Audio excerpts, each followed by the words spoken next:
বন্ধুরা, এটা আমার একটা তেঁতুলের বনসাই রেডি হচ্ছে। লুকটা এইভাবে, এটা ঠিক এরকম হচ্ছে। এখান থেকে কটেজগুলো বেঁকানোর আছে, এমনি তার দিয়ে বেঁকেছিলাম। এই যে এর চিহ্নগুলো রয়েছে এখনও, শুধু এর একটু কাটিংটা দরকার। এই আগার থেকে এইটা কাটিং করতে হবে। এটা এখন করব না, বসাটা যাক, ডালটা একটু বাড়ুক, তারপরে এটা ঠিক মতন শেপে আনতে হবে। এখনও অনেক কাজ বাকি আছে এটার।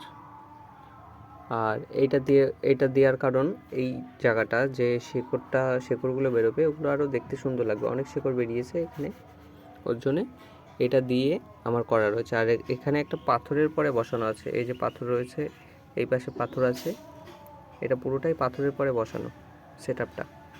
Thank you.